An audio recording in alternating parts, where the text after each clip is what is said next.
Hello po sa inyong lahat. Manalangin po tayo. Aming buhay na Diyos, aming Ama na puno ng pag-ibig at biyaya, salamat sa iyong pagmamahal at pagtubos sa amin sa pamagitan ng banal na dugo ni Kristo sa krus.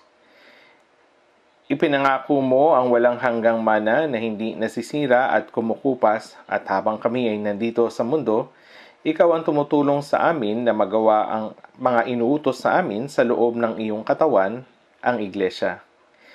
Isang bagong utos ang sa inyo'y ibinibigay ko na kayo'y magmahalan sa isa't isa.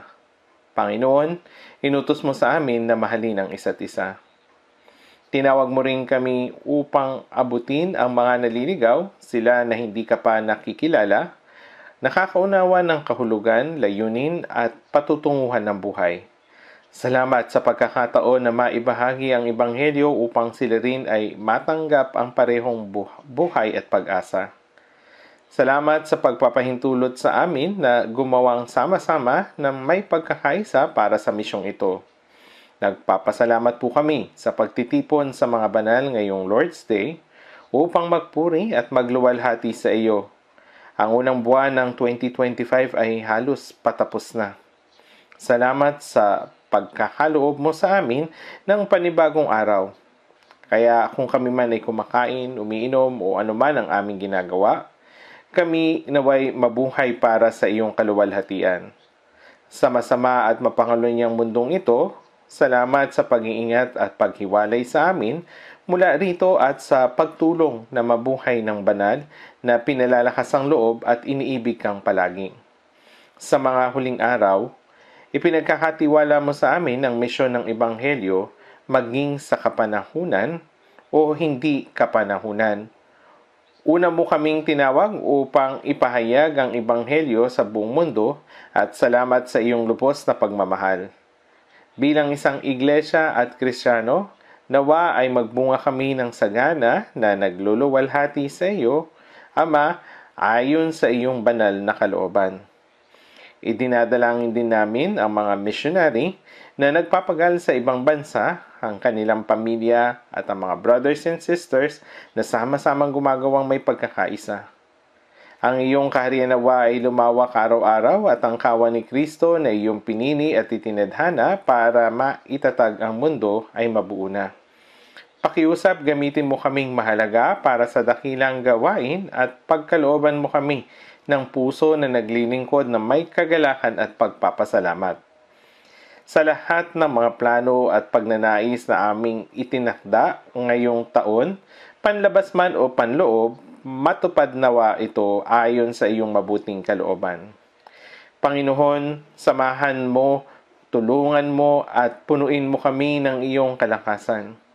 Sa oras na ito, ang banal na Espiritu nawa ang sumama sa amin mula sa pasimula hanggang sa matapos. Pagkalooban kami ng pangunawa sa mga nakatagong hiwaga sa iyong banal na plano. Mabuhay nawa ng may pusong nagagalak at nagnanais na sumunod sa iyong salita. Dalangin namin ang lahat ng ito sa pangalan ng aming Panginoong Hesukristo na sa amin ay nagmamahal. Amen. Salamat sa pag-awit ng ating choir.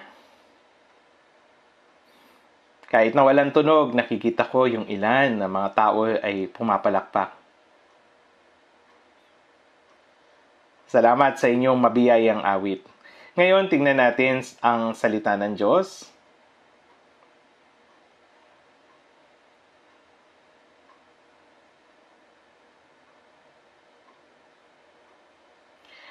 Ang mensahe sa araw na ito ay mula sa Mga Gawa, chapter 26.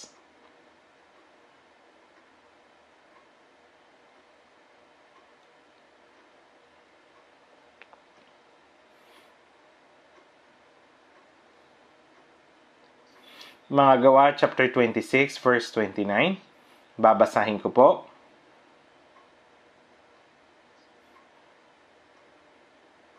Ngunit sinabi ni Pablo, loobin nawa ng Diyos na sa madali o matagal man ay hindi lamang ikaw kundi maging ang lahat ng mga nakikinig sa akin ngayon ay maging katulad ko naman, maliban sa mga tanikalang ito. Pagkatapos ay tumayo ang hari, ang gobernador, si Bernice, at ang mga nakaupong kasama nila, at nang sila'y makalayo, ay sinabi nila sa isa't isa, ang taong ito ay walang anumang ginagawa na marapat sa kamatayan o sa mga tanikala. Sinabi ni Agripa kay Festo, ang taong ito ay maari na sanang palayain kung hindi siya dumulog kay Cesar. Kamusta po kayo? Kamusta na ang inyong plano at panata na inyong ginawa sa pasimula ng taon? Merong kasabihan dito sa mundo.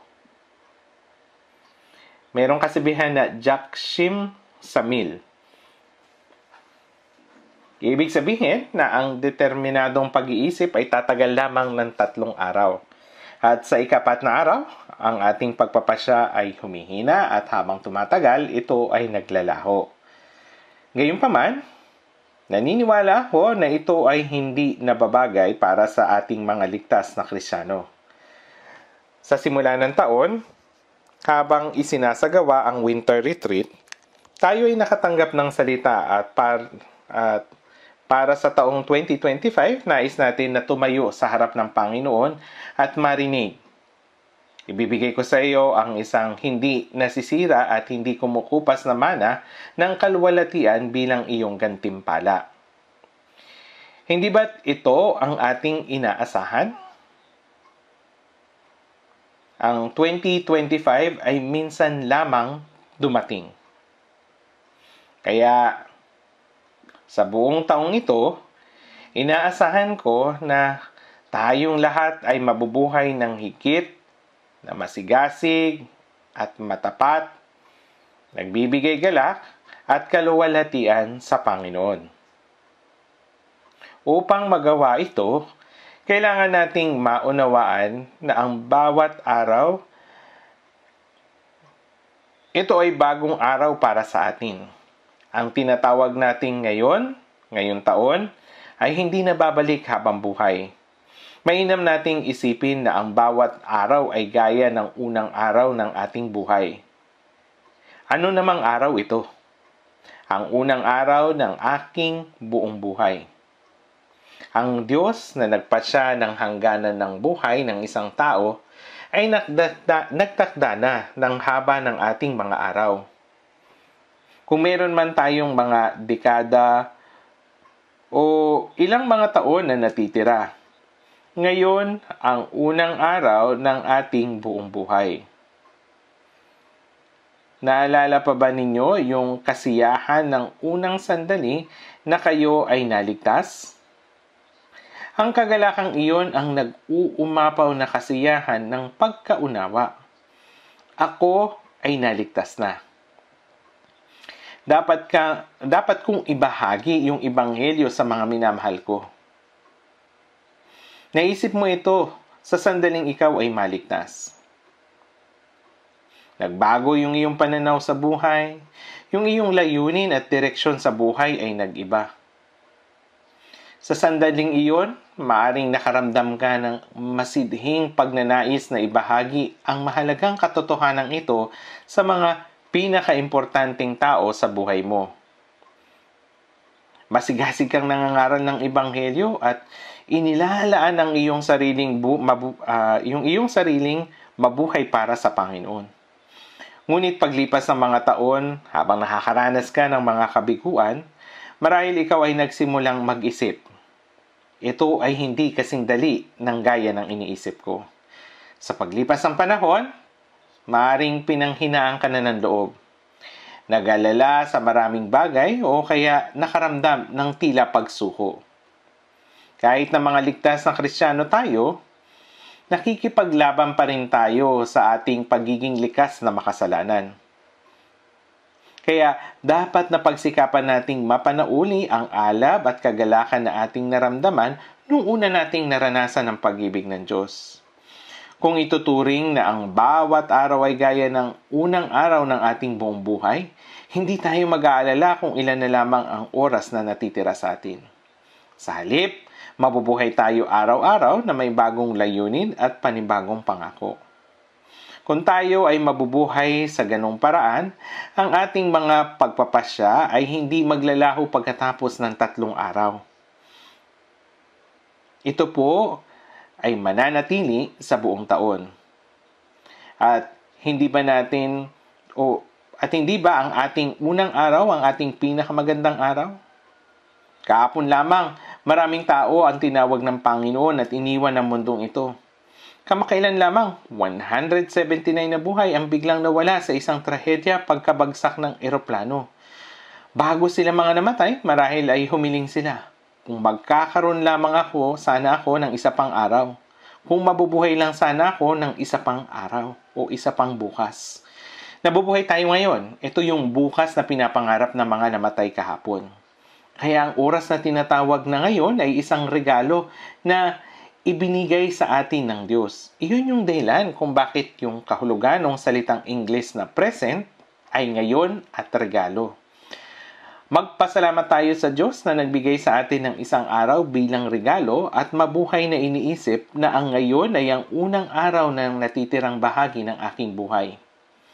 Hindi natin natutupad ang kalooban ng Diyos sa atin, ngunit sa palagay ko ay maganda kung ang araw na ito ay ang araw na natupad ang kalooban ng Diyos sa ating buhay.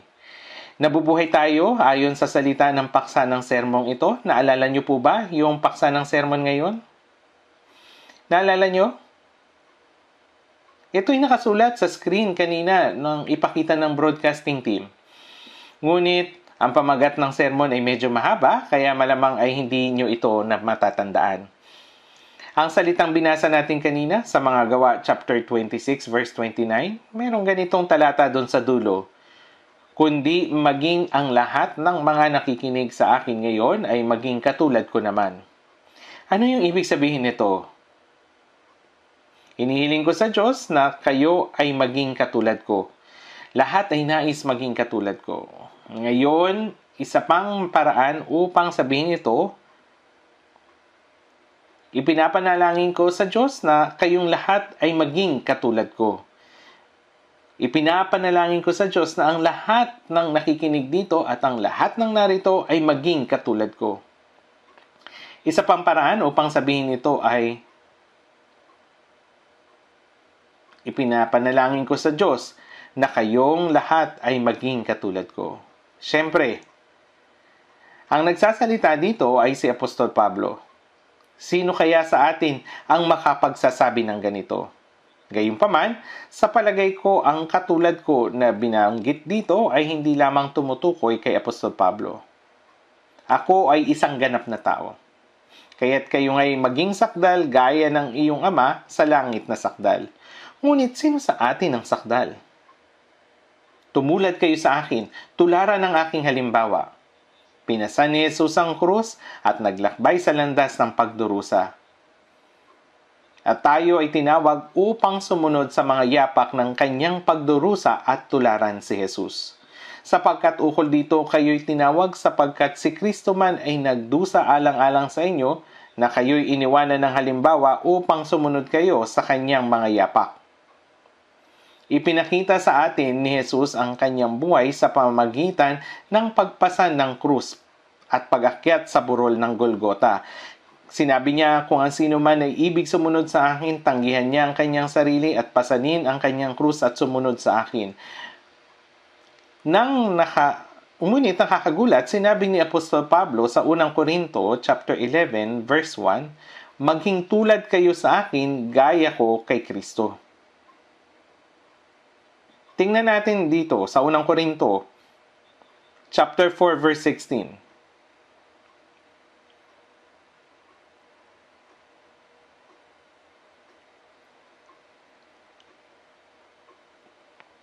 Sa unang Korinto, chapter 4, verse 16, basahin po natin ito ng sabay-sabay. Kaya't hinihimo ko kayo na tumulad sa akin. Dito, ang tinutukoy na sa akin ay si Pablo, si Apostol Pablo. Hinihimo ko kayo na tumulad sa akin. May isa pa pong talata na katulad nito sa Filipos chapter 3. Filipos chapter 3 verse 17.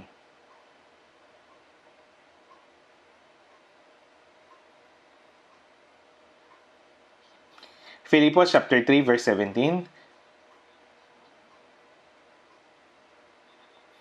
Mga kapatid, kayo'y magkaisang tumulad sa akin at tandaan ninyo ang mga lumalakad ng gayon ayon sa halimbawang nakikita ninyo sa amin. Kayo'y magkaisang tumulad sa akin. Kung gayon, ano kaya ang dapat nating tularan mula kay Apostol Pablo? At ngayon, si Apostol Pablo ay nakatayo sa harapan ng mga matataas na opisyales. Si Haring Agripa II at si Festo, yung gobernador na ipinadala mula sa Roma.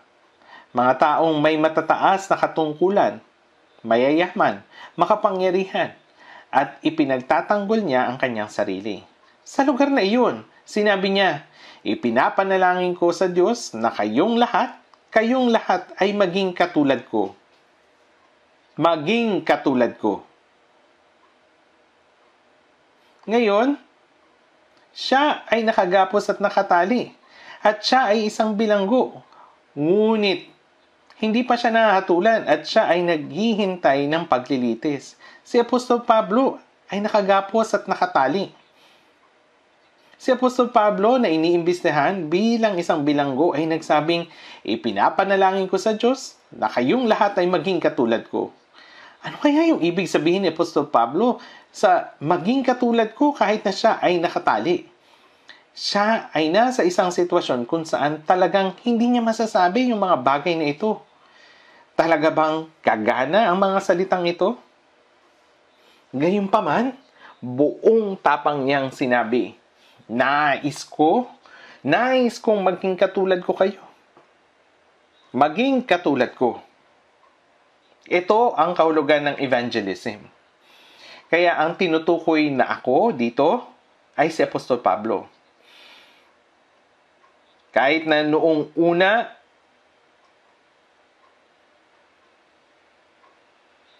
ako ay isang lapastangan, manguusig, at mang-aalipusta. Siya ay isang tao na laban sa Ebanghelyo at kay Hesukristo. Inusig niya ang mga Kristiyanong ligtas na naniniwala kay Kristo. Ito yung iglesia. Kaya ano yung sinabi ni Apostol Pablo tungkol sa kanyang sarili? Pagkatapos maligtas, nang balikan ko ang aking nakaraan, napagtanto ko na ako ang pinakamasama sa mga makasalanan. Ang pinakamasama sa mga makasalanan ay naligtas. Talagang napakasaya ko. May pag-asa ako. Kung ang isang katulad ko ay naligtas at nabubuhay ng masaya, sino hindi maliligtas? Talagang napakasaya ko. Iyon yung sinasabi niya. Ngayon, anong pagkatao dapat meron tayo upang masabi ang mga bagay na sinabi ni Apostol Pablo? Isang taong tiyak na naligtas. Isang taong nakatanggap ng kapatawaran ng mga kasalanan. Isang taong nakatanggap ng kapatawaran ng nakaraan, kasalukuyan at hinaharap niyang mga kasalanan sa pamagitan ng walang hanggang dugo ni Jesus.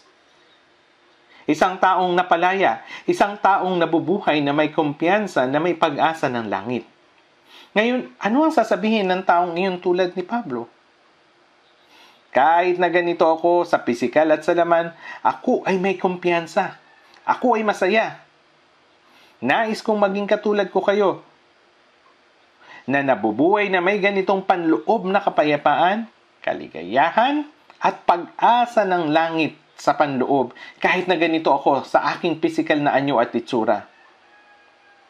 Hindi ba natin masasabi ito ng may katapangan?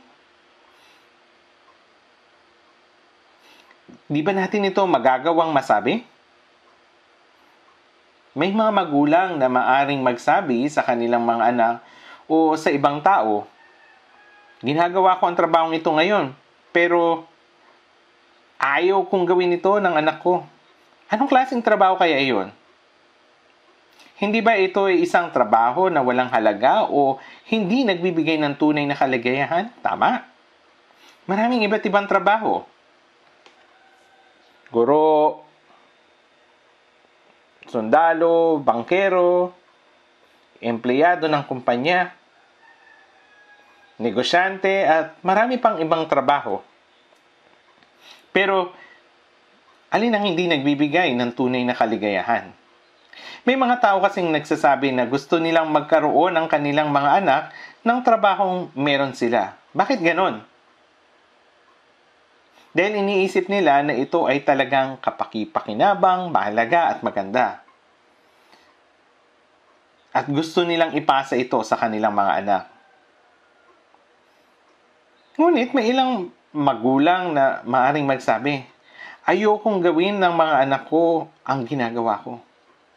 Kaya ano yung dapat gawin natin bilang mga naligtas na Kristiyano?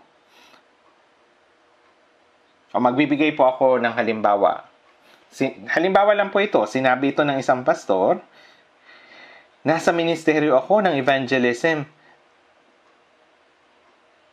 Talagang napakahirap at hindi ko ito irerekomenda sa aking sariling mga anak.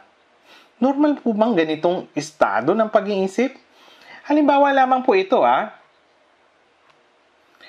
Hindi niya ginagawa ang kanyang gawain ng may kagalakan at pagpapasalamat. At hindi niya nakikita ang halaga at gantimpala sa kanyang ginagawa.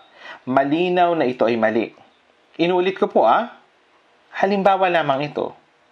Isang halimbawa lamang po. Gayun din naman, sa atin, ligtas ka bang talaga? Sigurado sa kaligtasan at mayroong pag-asa sa langit? Kung gayon, hindi ba natin nanaisin na ibahagi ang sikreto na meron tayo sa mga taong malalapit sa atin? Sila na mahalaga sa atin, sila na mga minamahal natin? Tayo ang unang nakatanggap ng mabuting balita bago ang iba. Kaya ano ang gagawin natin? Alam mo ba ito? Tatawag ka ba sa kanila at sasabihin mo na nangyari ito? Kung meron ka bang bagong bagay, nais mo itong sabihin sa ibang hindi pa nakakaalam. Kapag meron ka ng bagay na napakahalaga, ayaw mo ba itong ibahagi sa mga taong mahal mo? Kung sigurado kayo sa inyong kaligtasan, sigurado sa makalangit na pag-asa, hindi ninyo magagawang ilihim ito sa iba. Nais kong ikaw ay maging gaya ko. Sino ka ba? Dati akong ganitong tao, ngunit niligtas ako ng Biblia at binago ang aking buhay, kaya napakasaya ko. Napakasaya ko. Ikaw ay maaring maging masayang tao gaya ko kung iyong papakinggan ang ebanghelyo at maligtas. Halika, pakinggan mo ang salita. Hindi mo ba sasabihin ng ganito? Kaya ang taong nag-i-evangelize, siya yung taong talagang sigurado sa kanilang kaligtasan at sigurado na ang walang hanggang mana sa langit ay ipinangako ng Diyos sa atin na hinaharap ay talagang dakila, kahanga-hanga at mabuti, kaya hindi natin maiwasan na sabihin, maging gaya ko kayo sa akin. Maging masaya kayo tulad ko. Ano ang kalagayan ng isang taong ikinahihiya na ibahagi ang ebanghelyo? Na nagdadalawang isip na magsalita? Sila ay may malabong pagkaunawa sa kanilang sariling kaligtasan at makalangit na pag-asa. Loobin nawa ng Diyos na sila ay maging katulad ko. Maging katulad ko naman. Tingnan muli natin yung ating main scripture. Ito yung konteksto kung bakit niya nasabi ang mga salitang ito. Si Apostol Pablo noon ay isang lapastangan at mang-uusig.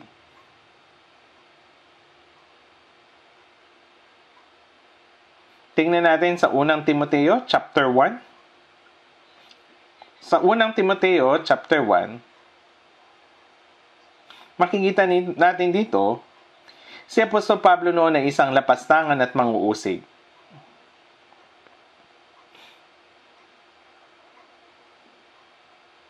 Unang Timoteo chapter 1,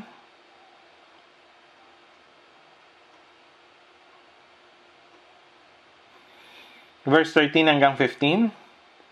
Kahit na nung una ako ay isang lapastangan, mang-uusig at mga lipusta, gayon may kinahabagan ako, sapagkat sa kamangmangan ay ginawa ko iyon sa kawalan ng pananampalataya.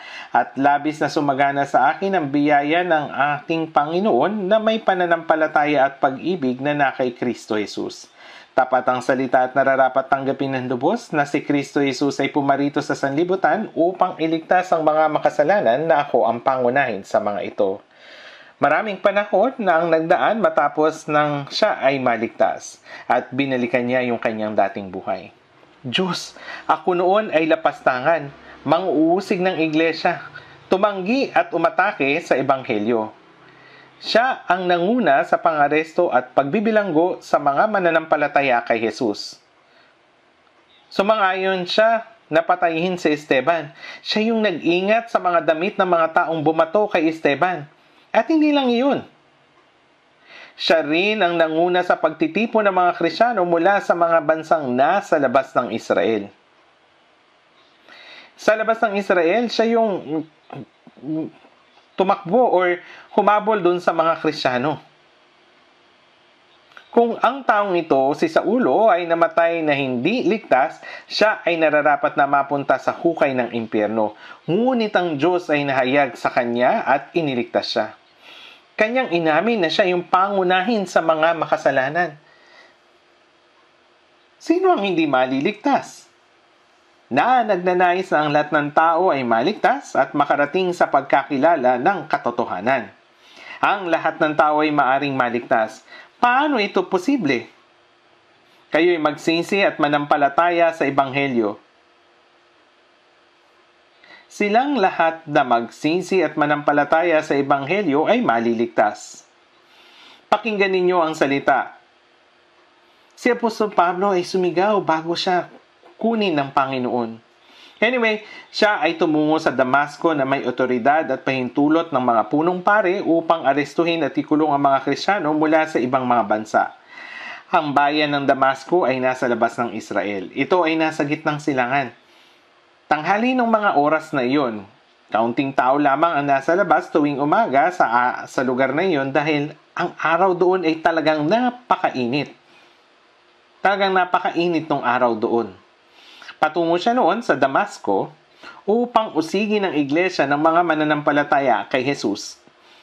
Kahit nakakapaso ang init noon sa tanghali, iyon ang oras na lumitaw ang Panginoon sa isang liwanag na higit na maliwanag kaysa araw. Ang liwanag na ginawa ng Diyos na mas maliwanag pa sa araw sa kalangitan. Tandaan ninyo na si Jesus ay pumunta bilang ilaw ng sanlibutan. Si Jesus ang ilaw. Ang Diyos ang ilaw. Ang ilaw na ito ay mas maliwanag pa sa liwanag na kanyang nilikha. Si Jesus na muling nabuhay ay nagpakita kay Pablo at sinabi, Saulo, Saulo, bakit mo ako inuusig? Kailan niya inusig si Jesus? Nang kanyang usigin ang mga Kristiyano, nang kanyang usigin ang iglesia, si Jesus ang inusig niya. Si Jesus ang ulo ng iglesia. Gusto po ba ninyong malaman ang tungkol dito? Balikan natin sa Mga Gawa, chapter 26, mula dun sa verse 12.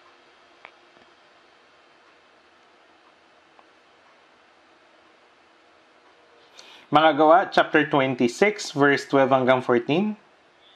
Kaya't naglakbay ako patungo sa Damasco na taglay ang otoridad at pahintulot ng punong pari.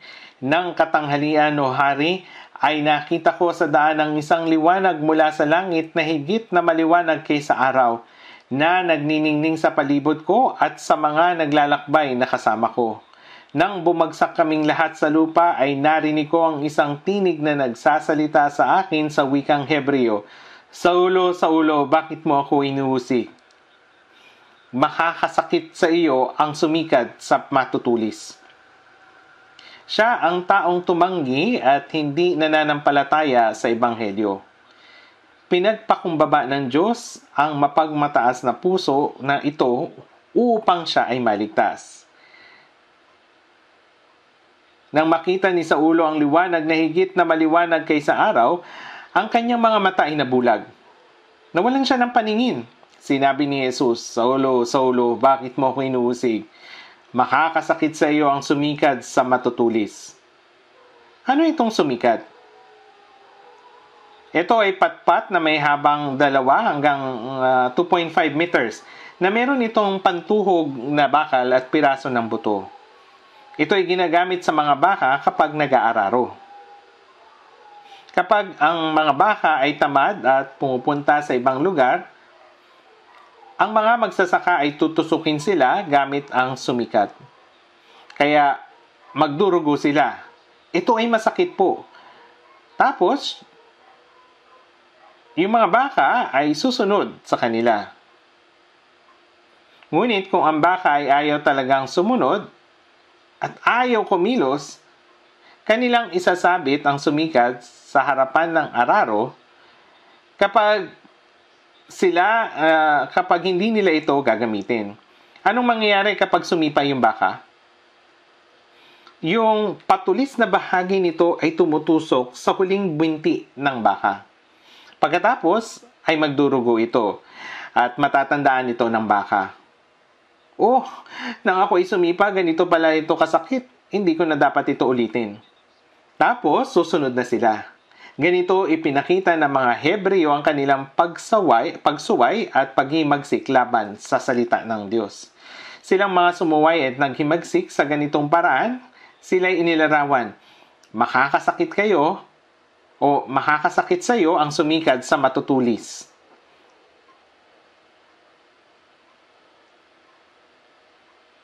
Si Saulo ay nabigla. Sa mga Gawa, chapter 26, verse 15, at sinabi ko, sino ka ba, Panginoon, at sino ang Panginoon? Ako'y si Jesus na iyong pinag-uusig. Ako si Jesus na iyong pinag-uusig. Inuusig mo ako. Ako'y si Jesus na iyong pinag-uusig. Kailan niya inusig si Jesus? Namatay si Jesus, muling nabuhay at umakyat sa langit. Ito ay ang pag-uusig sa iglesia. Ang pag-uusig sa mga Kristiyanong ligtas ay pag-uusig kay Jesus. Anong gagawin ng Diyos sa tao na sumasalungat at lumalaban sa tagapaglikha na lumikha ng langit at lupa? Siguradong gagantihan niya sila. Ngunit si Apostol Pablo ay nagkasala sa pagsalungat sa Diyos at kay Jesus, at ang Diyos na siyang si Jesus ay lumitaw sa liwanag na higit na maliwanag kaysa araw at naging dahilan ng kanyang pagbagsak. Wala po ito dito. Wala ito sa chapter 26, ngunit nilalaman nito ay yung sa Damasco ay may lugar na tinatawag na Straight Street. Merong isang lugar na ang pangalan ay Ananias. At ang taong ito ay dumating at hinanap si Pablo. At kanyang ipinatong ang kanyang kamay sa kanyang ulo, ipinangaral ang salita, binautismuhan siya, at siya ay naligtas. Nakilala ni Pablo ang Panginoon na muling nabuhay sa Damasco at natanggap ang kaligtasan. Ang kanyang buhay ay umikot at nagbago. Ang taong umuusig kay Jesus, ngayon siya yung taong nangangaral at ipinapahayag si Jesus. Ito ay 100%, 180 degree ang pagbabago. Sa verse 16, Gawa chapter 26 verse 16. Verse 16. Subalit bumangon ka at ikaw ay tumindig sapagkat sa layuning ito nagpakita ako sa iyo upang italaga kang lingkod at maging saksi sa mga bagay na nakita mo sa akin.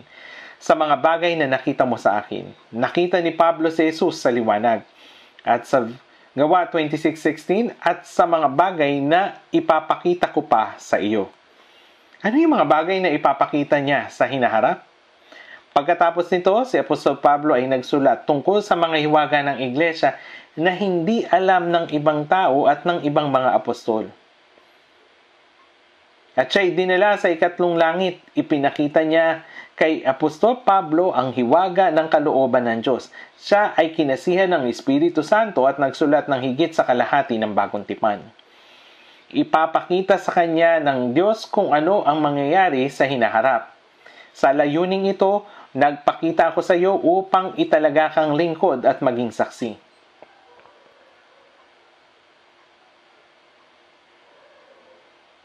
Dito, yung salitang lingkod ay katulong, kaya ang Panginoon ni Apostol Pablo ay hindi na ang kanyang sarili. Ako'y ipinakong kasama ni Kristo at hindi na akong nabubuhay, kundi si Kristo na ang nabubuhay sa akin. Si Kristo ang nabubuhay sa akin. Sa sandaling ako ay naligtas, ang Panginoon si Jesus ang naging tagapagligtas ko. Kaya pagkatapos kong maligtas, siya ang naging Panginoon ng aking buhay. Siya ang tagapagligtas at ang Panginoon. Siya ang naging Panginoon sa buhay ni Apostol Pablo. Siya ang naging Panginoon niya.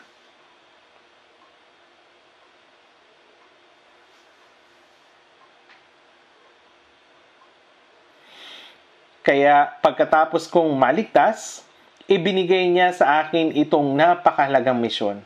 At sa kanyang una, ikalawa at ikatlong misyong paglalakbay, nagpatuloy siya sa kanyang mga misyong paglalakbay mula sa Jerusalem, sa Judea at sa Antioquia na siyang tinatawag na Turkey ngayon, at kalaunan sa Espanya at Roma, ipinangaral niya ang ebanghelyo sa maraming lugar sa panahong iyon at sa mga sinaunang iglesia saan man pumunta si Apostol Pablo. Ang mga iglesia ay naitatag. Ganito ang mga sinaunang iglesia. Kaya ginawa niya siyang lingkod at saksi para sa ebanghelyo. Ngunit hindi ko itinuturing ang aking buhay na mahalaga sa aking sarili upang maganap ko lamang ang aking katungkulan at ang ministeryong tinanggap ko sa Panginoong Hesukristo. Kaya si Apostol Pablo ay naging martir sa bilangguan ng Roma at pinugutan ng ulo. Hanggang sa kanyang kamatayan, hindi siya tumigil na ipinagmamalaki at ipinangangaral ang ebanghelyo bilang isang lingkod. Tingnan po natin doon sa verse 20, Gawa 26 verse 20, kung di ipangaral muna sa mga nasa Damasco at pagkatapos ay sa Jerusalem at sa buong lupain ng Judea at sa mga hintil na sila'y magsisi at magbagong anyo sa Diyos at gumawa ng mga gawang naangkop sa pagsisisi. Ang maligtas sila sa pamagitan ng pangangaral. Kayo'y magsisi at manampalataya sa ebanghelyo. Kung manampalataya ka sa ebanghelyo at maligtas, anong susunod na mangyayari? Sila'y pakalinisin para sa kanyang sarili ang sambahayang pag-aari niya na masigasig sa mabubuting gawa. Kung sinasabi ng sino man siya iligtas, subalit walang bunga sa kanyang buhay, pwede ba ito? Sapagkat ang bawat punong kahoy ay makikilala sa kanyang sariling bunga. Gayon din naman, ang bawat mabuting puno ay mabuti ang bunga. Ngunit ang masamang puno ay masama ang bunga. Ang bunga ng katwiran, ang siyam na bunga ng Espiritu, ang bunga ng pangangaral ng Ebanghelyo ay pamumuhay na mayroong maraming bunga ay resulta ng buhay ng isang Kristiyanong ligtas. Kaya ayon sa mga salita dito, kung ikaw ay magsisi at magbalik loob sa Diyos, magsisi at manampalataya sa Ebanghelyo, ikaw ay maliligtas. Ang buhay pagkatapos nito ay ang buhay ng isang Kristiyanong ligtas, ang paggawa ng mabuti. Sapagkat kung paanong ang katawan na walang espiritu ay patay, gayon din naman ang pananampalataya na walang gawa ay patay. Ang isang Kristiyanong ligtas ay naligtas dahil sa biyaya sa pamagitan ng pananampalataya, subalit ngayon, pagkatapos maligtas, mayroong dapat resulta at gumawa ng mga gawang naangkop sa pagsisisi. Ito yung eksaktong sinabi ng Ebanghelyo. Subalit ano ang nilalaman ng Ebanghelyo na ipinangangaral ni Apostol Pablo? Ito ang salita. Nang ipatong ni Apostol Pablo ang kanyang kamay, ang mga may sakit ay gumaling. Maging nang hawakan niya ang kanilang mga damit, sila'y gumaling. Maraming himala ang nangyari sa pamagitan niya. Subalit ang kaligtasan ay hindi sa pamagitan ng mga ito. Tanging ang salitang nakasulat lamang. Tingnan natin yung kasunod na verse, sa verse 22. Gawa chapter 26, verse 22. Hanggang sa araw na ito ay natatamo ko ang tulong mula sa Diyos, kaya't nakatayo akong nagpapatotoo sa maliliit at gayon din sa malalaki, na walang sinasabi kundi ang sinabi ng mga propeta at ni Moises na mangyari. Wala nang iba pa. Ito yung kahulugan nito. Ano ang ipinangaral ni Apostol Pablo at ginawa bilang saksi? Sa pamagitan ni Apostol Pablo, natanggap niya ang kasagutan sa kanyang mga panalangin at nagkaroon ng mga himala at kababalaghan. Subalit hindi niya ipinagmamalaki ang mga ito. Kung paanong nakasulat dito sino ang propeta at si Moises, ang sinasabi ng mga ito ay, sino yung tinutukoy dito? Ito yung lumang tipan. Ang salitang ito na nakasulat sa Biblia, ang ipinopesiyang salita, ang katuparan ng ipinopesiya ay si Hesukristo, ang Mesiyas na ipinangako ng mga Hudyo. Siya yung inaasahan at hinihiling nilang dumating. Ipinangaral ni Jesus ang Ebanghelyo. Nakakagulat na yung mga Hudyong nagsulat sa salita, na nag-iingat sa salita, na nag-aakalang magaling sa pananampalataya sa Diyos ay hindi naniwala sa Kanya. Kanino sila hindi naniwala? sa Mesiyas na siyang katuparan ng pangako at pag-asa ng bayang Israel na dumating at nagpakita sa kanila subalit hindi siya tinanggap ng mga Hudyo. Bakit? Dahil sila'y naghihintay sa Mesiyas na mayroong bakal na pamalo sa kanyang kanang kamay na dudurog sa mga bansa ng pira-piraso na magpapanumbalik sa Israel makalipas ang 600 taong pagiging bihag pagkasamsam ng kanilang lupain nasa gitna ng pagdurusa. Subalit, ano yung sinabi ni Jesus? Ano yung sinabi ni Jesus? Kung ikaw ay sampalin ng sinuman sa kanyang pisngi, erap mo sa kanya ang iyong kabila. Kung ipinagsakdal ka ng sinuman at kunin ang iyong baro, ibigay mo rin ang iyong balabal. Kung may sinumang pumalit sa iyo na lumakad ka ng 1 milya, lumakad ka ng 2 milya na kasama siya. Ngunit sinasabi ko sa inyo, ibigin ninyo ang inyong mga kaaway at idalangin ninyo ang umuusig sa inyo. Hindi ito maunawa ng mga Hudyo, sila'y naghintay sa Mesiyas na dudurog sa kanilang kaaway na Roma. Sa kabilang banda, ano yung sinasabi ng Biblia? Ang unang pagdating ng Mesiyas ay ang Mesiyas na magdurusa. At ang mga alagad na sumusunod sa kanya sa loob ng 3 taon ay hindi naging interesado sa Mesiyas na magdurusa. May 2 alagad sa daan patungo sa Emmaus at ang nag-uusap tungkol sa mga bagay na nangyari sa Jerusalem. Yung kamatayan ni Jesus, yung propeta, ang mga nangyari kamakailan lamang. Habang sila'y nag-uusap sa daan, ang muling nabuhay na si Jesus ay nagpakita. Binuksan niya at ipinaliwanag kung ano ang nakasulat sa Biblia. Ano yung nakasulat sa Biblia ng panahong iyon? Ito yung lumang tipan, ang mga salitang isinulat sa pamagitan ni Moises at ng mga propeta. At ano yung sinasabi nito? Nagsalita siya tungkol sa Mesiyas. Tingnan nga po natin sa Lucas chapter 24.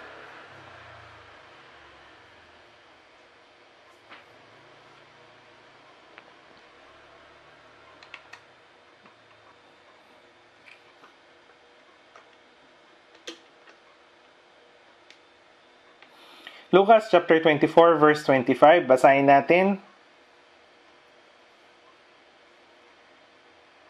Chapter 24 verse 25 hanggang 26 ng sabay-sabay, basahin natin.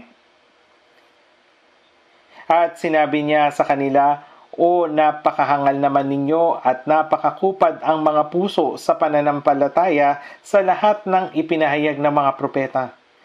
Hindi ba kailangan ang Kristo ay magdusa ng mga bagay na ito at pagkatapos ay pumasok sa kanyang kalwalhatian?" Ang Mesiyas, Kristo, ay ipinupisiya sa lumang tipan. Sa Hebreo, Mesiyas, sa Griego ay Kristo at sa Ingles ay Savior. Ang Kristo ay magdusa ng mga bagay na ito. Una ay ang magdusa at sumunod ay ang pumasok sa kanyang kalwalhatian. Sa Lucas 24:27, at nagmula kay Moises at sa mga propeta na ipinaliwanag niya sa kanila ang mga bagay tungkol sa kanya sa lahat ng mga kautusan.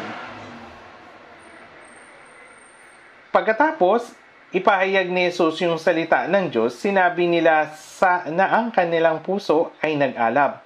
Ipinaliwanag ni Jesus ang mga salita. Ngunit paano naman ang mga Hudyo sa panahong iyon? Ang Mesiyas ay nagdurusa at hindi sikat. Kaya hindi sila interesado. Nais nilang palisin ang lahat ng mga Romano at buhayin muli ang bansang Israel. Iniisip nila na ang Hesukristo na nagligtas sa kanilang mga kaluluwa na tumapo sa problema nila sa kasalanan at ang Kristo na namatay sa krus ay nabigo. Hindi nila nalalaman na ang Jesus na nasa kanilang harapan ay ang Mesiyas. Ito yung dahilang hindi nila naunawaan. Kaya nang si Jesus ay magdusa sa krus, siya ay nanalangin din sa kanila, "Ama, patawarin mo sila sapagkat hindi nila nalalaman ang kanilang ginagawa." Nanalangin siya na sila ay mapatawad sa kanilang mga kasalanan. Ito yung kaniyang panalangin. Buksan natin sa 1 Pedro chapter 1 verse 11. 1 Pedro chapter 1 verse 11.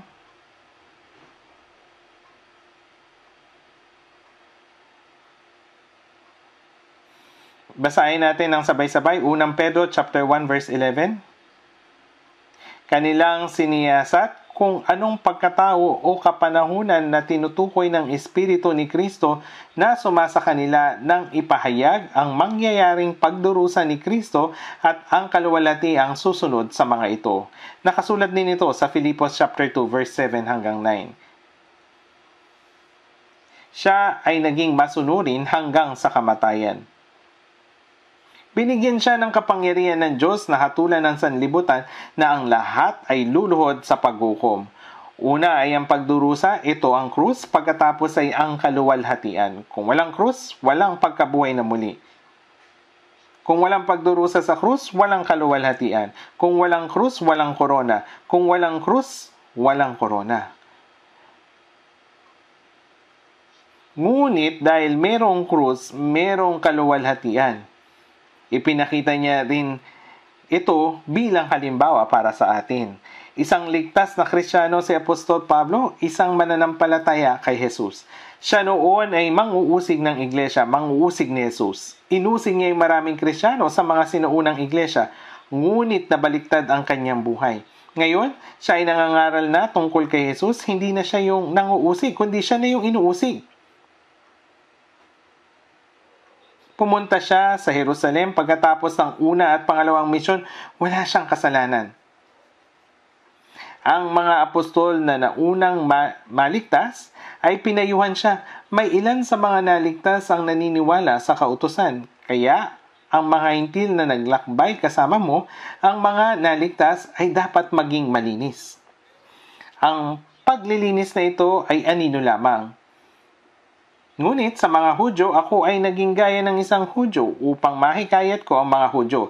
Sa mga nasa ilalim ng kautusan, ako ay naging gaya ng isang nasa ilalim ng kautusan, bagamat ako'y wala sa ilalim ng kautusan upang aking mahikayat ang mga nasa ilalim ng kautusan. Ito yung ginawa ni Apostol Pablo. At siya ay pumunta sa templo upang gawin ang seremonya ng paglilinis. Ngunit dahil dito, ay nagkaroon ng hindi pagkakaunawaan sa pagitan ng mga Hudyo. Si Pablo ay nagturo sa mga tao sa lahat ng dako laban sa sambahayan, sa kautusan at sa dakong ito, at bukod pa rito'y nagdala rin siya ng mga Griego sa templo at dinungisan ng banal na lugar na ito. Kaya dinakip ng mga tao si Apostol Pablo at doon, at kung saan siya ay iniwan nila roon, maaring siya ay namatay na, ngunit kinuha siya ng punong kapitan ng mga kawal na si Lysias. Siya ay gagapusin at bubugbugin na sana ng mga tao dahil sa kasalanang hindi mapatunayan. Ngunit, matuwid ba sa inyo na hagupitin ng isang taong mamamayan ng Roma na hindi pa nahatulan? Nang sabihin ito ng senturyon sa punong kapitan na si Lysias, siya ay nagulat.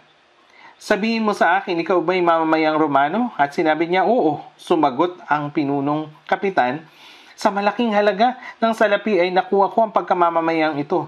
At sinabi ni Apostol Pablo, ngunit ako'y isinilang na mamayang Romano. Buong tapang niyang siyang sumagot.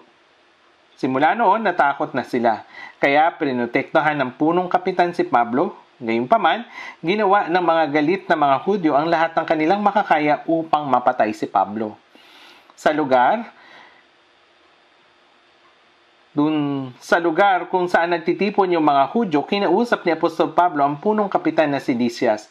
Ako'y Hudyo na taga-Tarsyo sa Cilicia, isang mamamayan ng isang hindi karaniwang lungsod. Nakikiusap ako, pahintulutan mo akong magsalita sa mga taong bayan. Ipinagtanggol niya ang kanyang sarili at tumayo ng may baitang, sa mga baitang. Nakatagpo ko ang Panginoon sa Damasco at ipinangaral ko ang Ebanghelyo. Wala akong kasalanan. Hindi ako nagdadahilan upang patunayan na ako ay inosente. Ito ay pagpapatotoo tungkol kay Hesukristo na pumirito upang iligtas ang mga makasalanan. Ngunit, paano naman ang galit ng taong bayan? Hindi sila nakinig kay Pablo. Ngunit ng panahong iyon, ipinangaral ni Apostol Pablo ang sumusunod. Gaya ng ipronopesiya sa lumang tipan, ang Mesiyas ay darating at ito si Jesus. Siya ay namatay sa krus, pinasan ang ating mga kasalanan at siya ay muling nabuhay. Nakatagpo ko si Jesus na muling nabuhay. Ngunit ano yung ginawa ng mga Hudyo? Sila ay gumawa ng malaking gulo. Kaya siya ay kanilang dinala sa mas ligtas na lugar dahil mapanganib. At nagplano sila na magkaroon ng paglilitis kinabukasan. Ngunit nang gabing iyon, lihim na ipinag-utos ni Lysias sa mga kawal na bantayan si Pablo at dalhin siya sa Cesarea. Nang panahong iyon, ipinadala siya kay Gobernador Felix sa Cesarea. Ngunit, sinigaw ng mga Hudyo, "Patayin si Pablo! Patayin si Pablo! Dapat siyang patayin!" Ngunit ayon sa kautusan ng mga Roma, hindi siya maaring patayin kaagad nang hindi siya nahahatulan. Sinabi ni Felix sa mga Hudyo, "Humayo kayo at hatulan ninyo siya." Sinabi ng mga Hudyo, "Mabuti." At yung mga Hudyo ay pumunta sa Cesarea mula sa Jerusalem. Inisip ng pinakapunong pari at ng mga masasamang reliyosong tao, bakit nagkasala si Apostol Pablo na nararapat hatulan ng kamatayan? Ngunit si Pablo ay walang kasalanan. Maging si Gobernador Felix ay iniisip din na hindi siya nagkasala na dapat hatulan ng kamatayan. Siya ay walang kasalanan. Gayon din naman, nang makita siya ni Lysias, sinabi niya, walang kasalanan si Pablo. Ngunit sinusubukan nila siyang patayin dahil sa di pagkakasundo sa kanilang reliyon at wika. Kaya sinabi niya sa kagalang-galang na Gobernador Felix, sa harapan ni Felix, siya ay siniyasat nilang muli. Pagkatapos, yung mga Hudyo ay pumunta sa Sanhedrin at siniyasat siyang muli. Ngunit, pagkatapos nito, upang malugod kay Felix sa mga Hudyo, hindi niya pinalaya si Pablo na walang kasalanan kundi pinabayaan lamang siya sa bilangguan. Ano yung sumunod na nangyari? Pinalitan ni Festo si Felix bilang bagong gobernador. At si Gobernador Festo ay nagtaka at tinanong niya, "Anong kasalanan ang iyong nagawa?" At siniyasat siyang muli. Ngunit walang kasalanan si Pablo. Pagkatapos ng 4 na beses na pagsisiyasat, ipinaliwanag ni Apostol Pablo ang kanyang panig at siya ay hindi nagdadahilan. Ang talata ngayon sa mga gawa, chapter 22 hanggang 26, ay ang huling pagtatanggol ni Pablo. At ang kanyang pagtatanggol ay hindi mahina. Hindi niya sinabi na wala akong kasalanan. Dapat kong patunayan na wala akong kasalanan anumang mangyari upang ako ay makalaya. Kundi, maaaring sinabi ni Pablo, nais kong ipangaral ang ebanghelyong ito sa Jerusalem. Hindi lang sa Jerusalem, sa buong Samaria at sa buong lupain ng Asia, sa Turkey, sa Roma at sa Espanya. Ngunit masyadong malayo ang Roma. Nais niya talaga itong gawin. Ngunit nagpakita muli si Jesus sa kanya ng gabing iyon. At sinabi, sapagkat kung paano kang nagpatotoo tungkol sa akin sa Jerusalem, ay kailangang magpatotoo ka rin sa Roma. Yun yung sinabi ni Jesus. Tignan nga natin sa Roma chapter 23 verse 11. Mga Gawa 23 verse 11. Mga Gawa chapter 23 verse 11.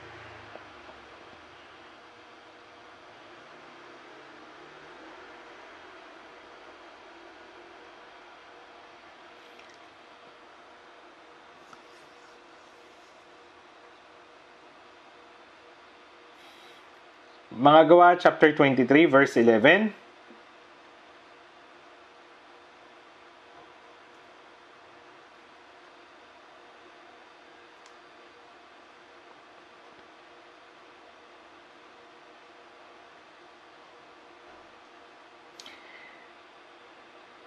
Nang gabing iyon, lumapit sa kanya ang Panginoon at sinabi, lakasan mo ang iyong loob sapagkat kung paano kang nagpatotoo tungkol sa akin sa Jerusalem, ay kailangang magpatotoo ka rin sa Roma.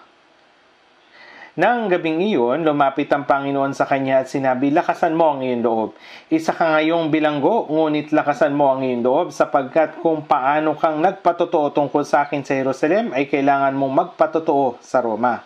Sinabi ni Jesus na gagawin niyang saksi at lingkod si Pablo. Ito ay isang misyon na ibinigay ng Panginoon kay Apostol Pablo. Kaya, inisip ba ni Apostol Pablo na dapat makalaya na ako agad? Hindi.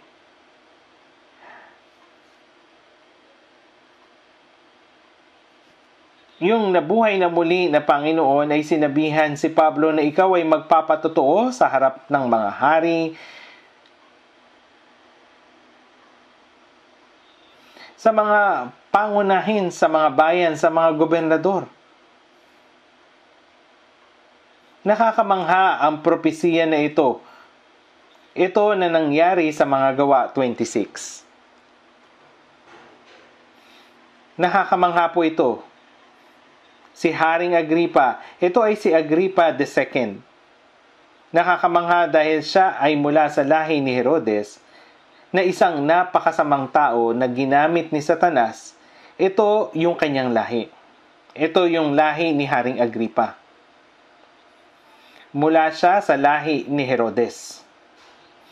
Yung napakasamang tao na ginamit ni Satanas. Ito yung kanilang lahi. Si Herod the Great, siya yung nagpapatay sa mga sanggol sa edad 2 taon pababa sa Bethlehem upang maipapatay si Jesus sa anumang paraan. Habang pinapatay ang mga sanggol ay sinabi niya, dapat ay mapatay ko ang ipinanganak na si Jesus, ang hari ng mga Hudyo. Gaano nga kasama ito? Pinatay niya ang lahat ng mga sanggol na lalaki na 2 taon pababa sa isang bayan. Si Herodes ay talagang napakasama. Si Herodes ay walang takot sa Diyos at walang interes sa walang hanggang mundo. At iniisip lamang ang mga bagay na nakikita kung paanong makakakain ng maayos at mabubuhay ng mabuti sa mundong ito. Tinawag siya ni Jesus na asong gubat. May mga lungga ang mga asong gubat at ang mga ibon sa himpapawid ay may pugad, ngunit ang anak ng tao ay walang mapaghinga ng kanyang ulo. Ngunit sino yung anak ni Herodes? Si Herod Antipas. Sino si Herod Antipas? Magsisi kayo sapagkat malapit na ang kaharian ng langit. Si Juan na tagapagbautismo ang sumigaw sa ilang at kumain ng balang at pulot-pukyutan na nakadamit ng balahibo ng kamelyo. Siya yung sumigaw sa ilang na inianda ang daan ni Hesukristo. At si Herod Antipas ang nagpadala kay Juan sa bilangguan, pumugot sa kanyang ulo sa bilangguan at inilagay ito sa plato at ibinigay sa kanyang asawa. Ibinigay niya ito sa kanyang asawa. Ganong kasamang tao ito? Si Satanas. Ang dyablo ay ginamit ang maharlikang pamilya ni Herodes upang guluhin ang pagliligtas sa mga naliligaw na kaluluwa at paglapit kay Jesus sa pamagitan ng pagpapatotoo tungkol kay Jesus. At ang kanyang anak na si Herod Agrippa I, nung pagkatapos ng Pentecostes, nang ang Ebanghelyo ay aktibong ipinapangaral sa Jerusalem, ang mga reliyosong leader ng mga Hudyo ay ayaw na maipalaganap ang Ebanghelyo. Upang maganap ang kanilang nais, itong si Herod Agrippa I, ang apo ni Herod the Great, ay pinatay si Santiago, yung kapatid ni Juan na siyang pinakaaktibong nangangaral noon. Sa mga apostol at mga alagad ni Jesus, si Santiago ang pinakaunang naging martir. Sino yung pumatay kay Santiago? Sino yung pumugot sa kanyang ulo? Ito ay si Herod Agrippa I, ang inaapo ni Herod o inapo ni Herod the Great. Ang Herodes na naman na nasa talata na ito ay si Agrippa o Herod Agrippa II. Si Agrippa ay ang apo sa tuhod ni Herod the Great. Si Agrippa o Haring Agrippa ay ang nagtanong kay Apostol Pablo na nangangaral ng Ebanghelyo. Ito ay katulad sa paglilitis.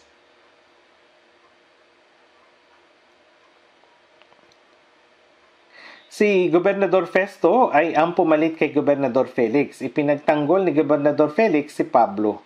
Kaya nilitis muli ni Festo si Pablo, ngunit natagpuan ito na walang sala. Ibig mo bang pumunta sa Jerusalem at doon kalitisin sa mga bagay na ito sa harapan ko?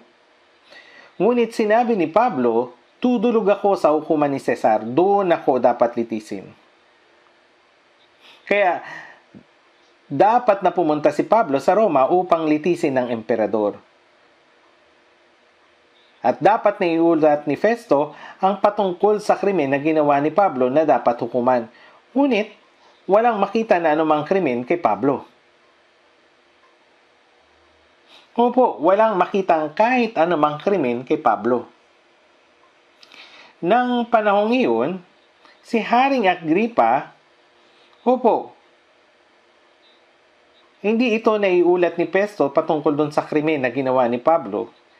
Kaya nga, nung panahon na iyon, si Haring Agripa at si Bernice ay bumisita kay Festo. Sa katunayan, si Bernice ay ang kapatid ni Haring Agripa at naging kanyang asawa. Ang maharlikang pamilya ng mga Herodes ay napakasamang pamilya.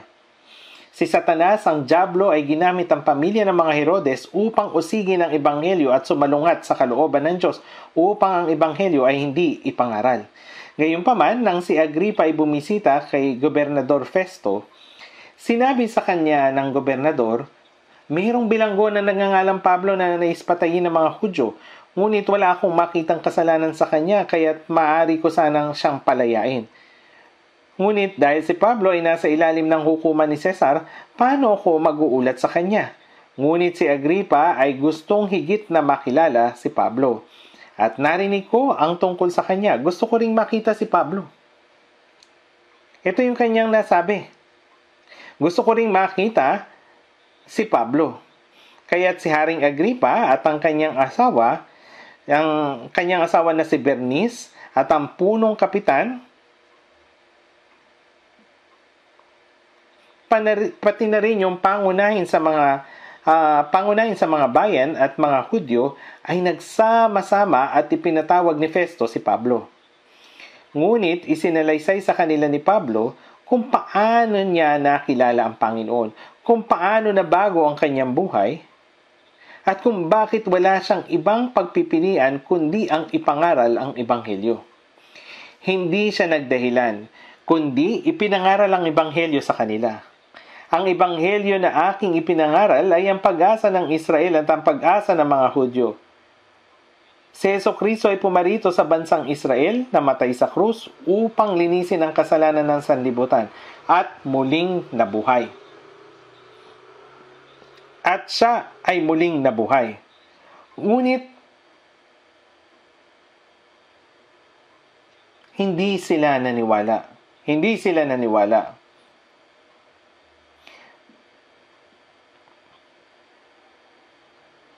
Bakit? Inaakala ninyong hindi kapanipaniwalang binubuhay ng Diyos ang mga patay? Sinabi ng mga Hudyo na naniniwala sila sa Diyos, ngunit hindi sila sumasampalataya sa Diyos. Hindi sila sumasampalataya sa Diyos.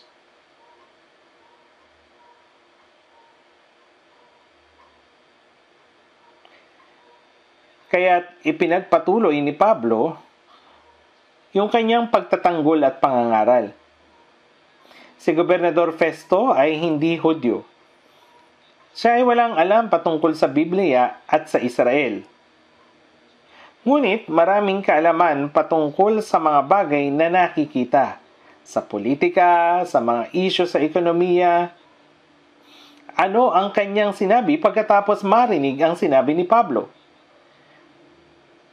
Pablo, ikaw ay baliw. Ang labis mong karunungan ay siyang nagpapaliw sa iyo. Ito ay nasa mga gawa 26:24. Sa mga gawa 26:24. Mga gawa chapter 26.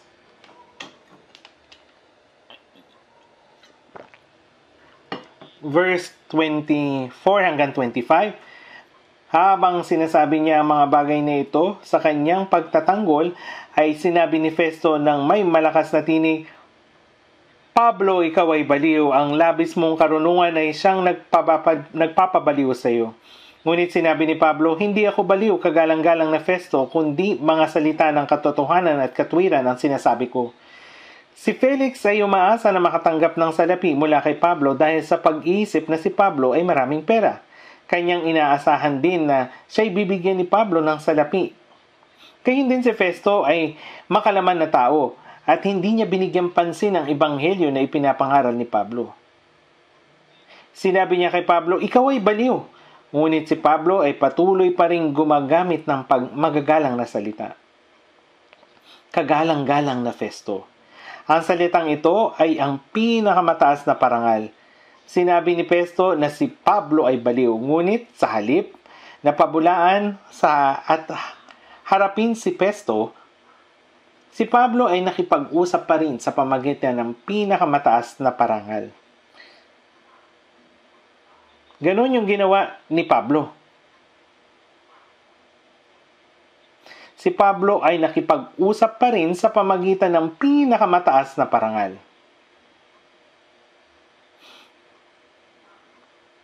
Ngunit sinabi ni Pablo, hindi ako baliw, kagalang-galang na Festo, kundi mga salita ng katotohanan at katwiran ang sinasabi ko. Ito yung napakagalang na pananalita, ngunit si Festo ay hindi interesado tungkol dito. Kaya't yung atensyon ni Pablo ay nabaling kay Agripa.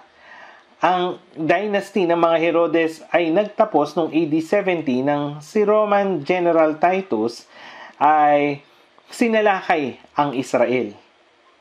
Gayunpaman, naniniwala si Pablo na si Haring Agripa ay mas mabuti kaysa sa kanyang ama at sa lolo na si Herod the Great.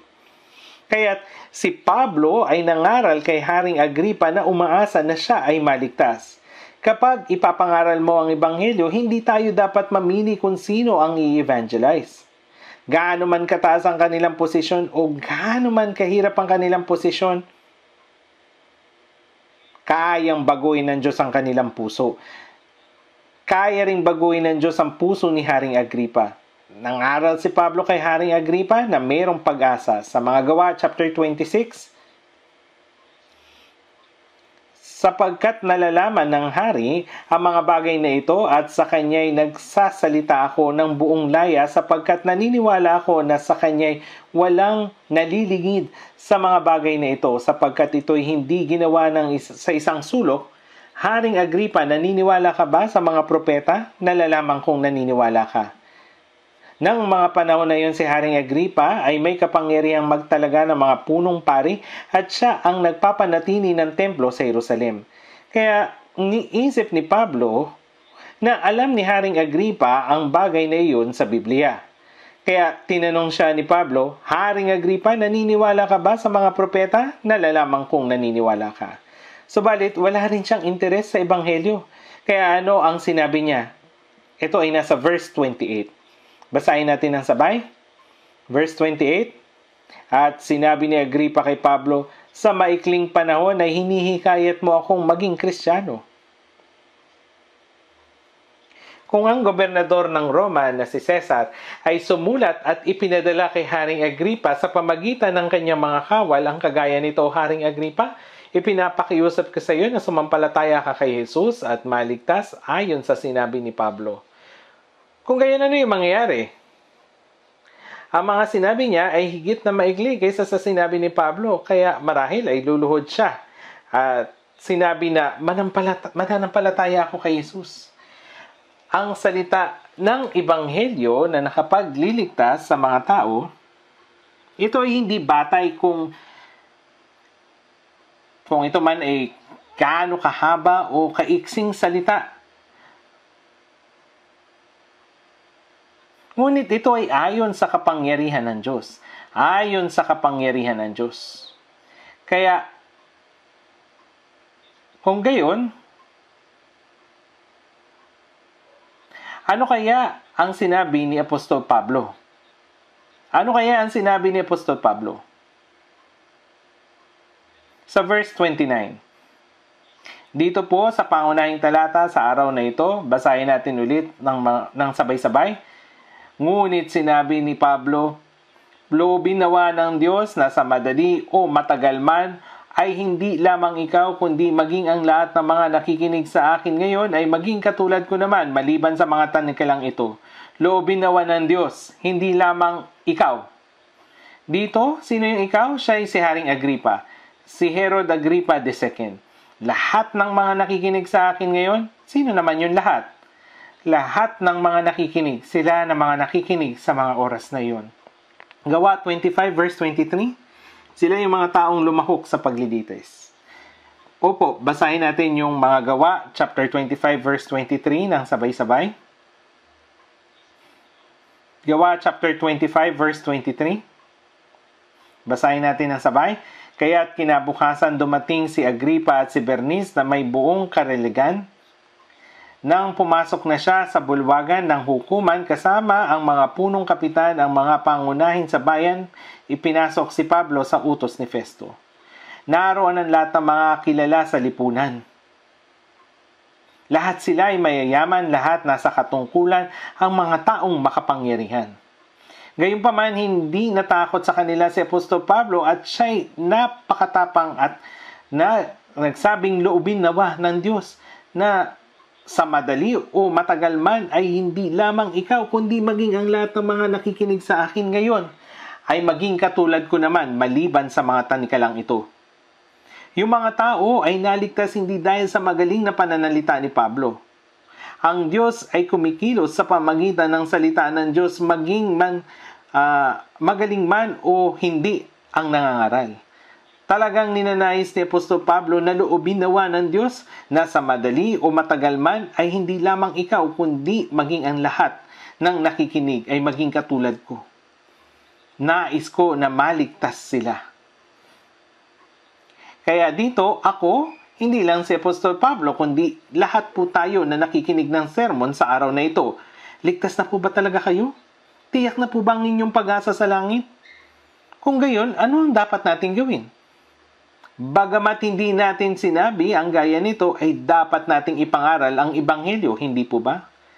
Mayroon pong Lunar New Year ngayong linggo. Makakasama ninyo yung mga kapamilya ninyong matagal nang hindi nakasama.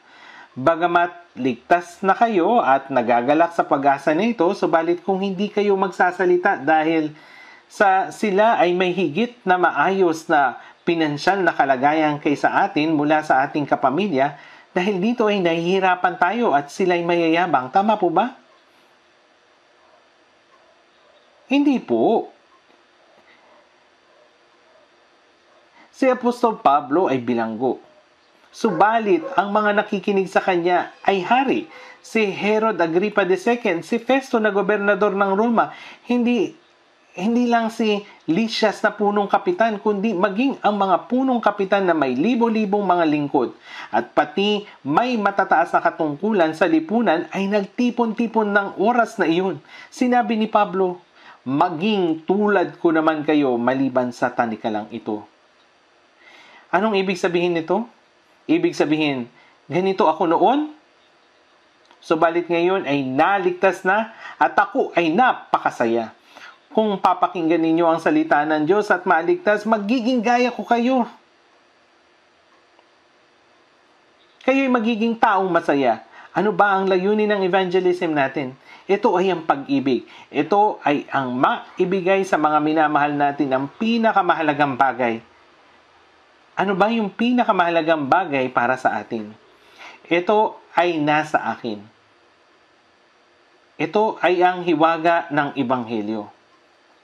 Juan chapter 15 verse 8, sa pamagitan nito'y naluluwalhati ang aking Ama na kayo'y magbunga ng marami at maging mga alagad ko. Sinabi niya ito.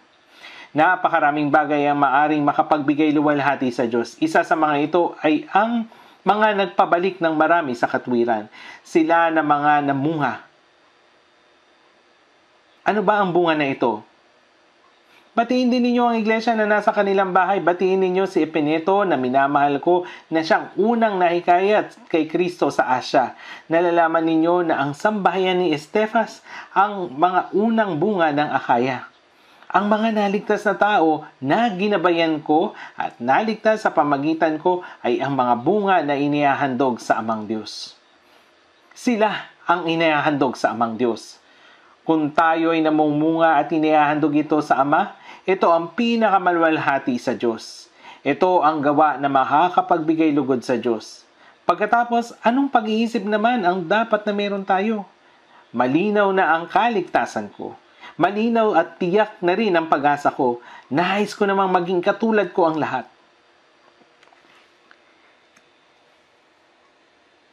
Sila man ay pamilya ko na hindi paligtas o mga kamag-anak o mga kapitbahay o mga taong hindi ko kilala, hinihiling ko sa Diyos na maging tulad sila sa akin.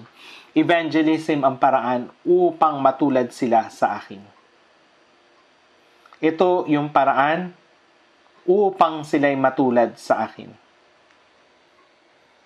Manalangin po tayo. Ama naming Diyos na makapangyarihan at buhay, o Panginoon, nagsabi sa mga tao, ito'y hindi maaring mangyari, ngunit sa Diyos, ang lahat ng mga bagay ay maaring mangyari. Ang aming kaligtasan ay talagang tiyak at kami ay nabubuhay sa mundong ito na may pag-asa sa langit pagkatapos naming maligtas sa pamagitan ng pag-ibig na ibinigay sa amin ng biyaya ng Diyos na walang anumang bayad. Salamat po, O Diyos, sa pinakamahalagang bagay na ibinigay mo sa amin, sa kapangyarihan na kami ay naging mga anak ng Diyos, sa kwalifikasyon na makapasok sa langit at sa walang hanggang pamana na ipinahintulot sa amin sa darating na panahon. Gayunpaman, napakaraming pa rin tao na hindi nakakaalam ng kamanghamanghang pag-ibig ng Panginoon at pag-ibig sa krus sa paligid namin.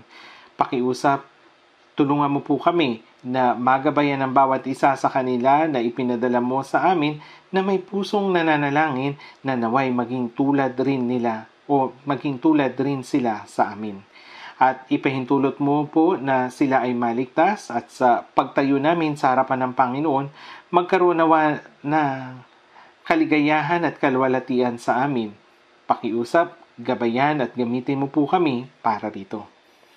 Maging mabangong samyunawa kami ni Kristo sa mga taong nakakasalumuhan namin sa darating na lunar retreat.